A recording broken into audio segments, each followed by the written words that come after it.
This is today's article, January 1st, 2019. Happy New Year to everybody, with health and happiness, the best of everything to all of you. This is on Science Globe News, and it has to do with neurology, biology. Brains of 3 people have been successfully connected, enabling them to share their thoughts. Neuroscientists have successfully hooked up a 3-way brain connection to allow 3 people to share their thoughts, and in this case, play a Tetris-style game. The team thinks this wild experiment could be scaled up to connect whole networks of people, and yes, it's as weird as it sounds.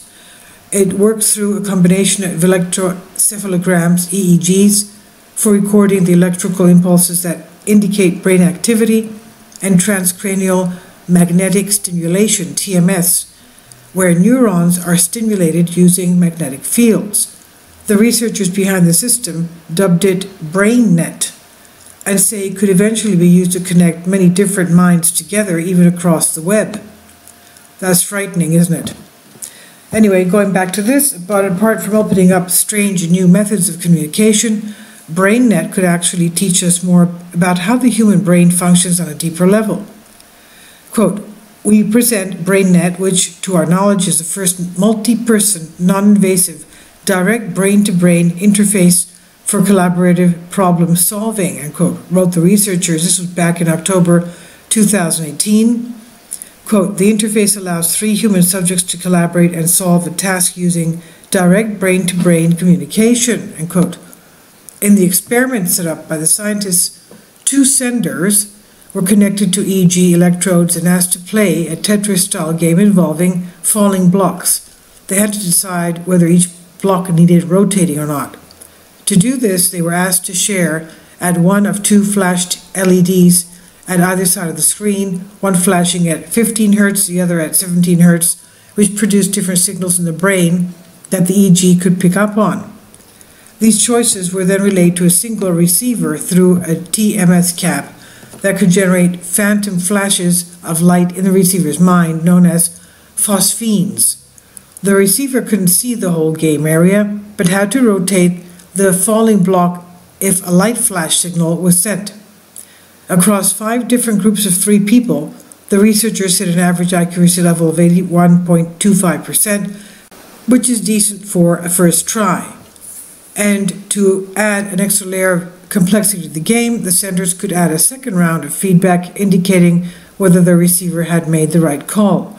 Receivers were able to detect which of the senders was most reliable based on brain communications alone, which the researchers say shows promise for developing systems that deal with more real-world scenarios where human unreliability would be a factor. And while the current system can only transmit 1 bit or flash of data at a time, the team from the University of Washington and Carnegie Mellon University thinks the setup can be expanded in the future. The same group of researchers has previously been linked up 2 brains, successfully getting participants to play a game of 20 questions against each other. Again, phantom phosphene flashes were used to transmit information. In this case, it was either a yes or no answer.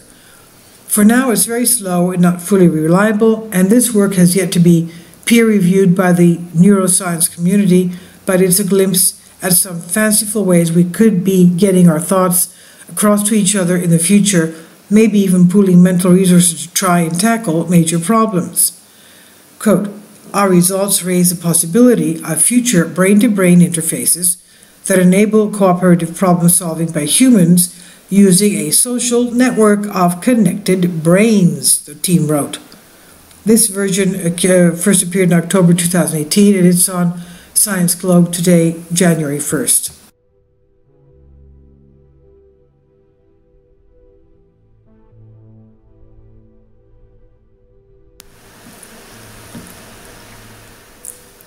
If you'd like to join me on my Patreon account, you will hear content not covered by mainstream media.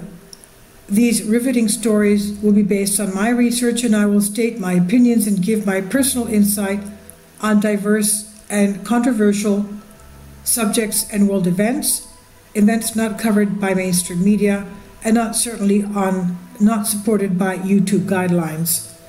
So whatever I have on my Patreon, most of those will not be on my YouTube channel. Please consider becoming a member today. More of the most significant and important videos will be on my Patreon channel. Your support helps me to continue my research and keeps this YouTube channel alive. And we depend on your support, your generous charity, because we help economically challenged families here in Athens, Greece, in Kapota, and we also help the young generation with university tuition and the community around our church. Thank you.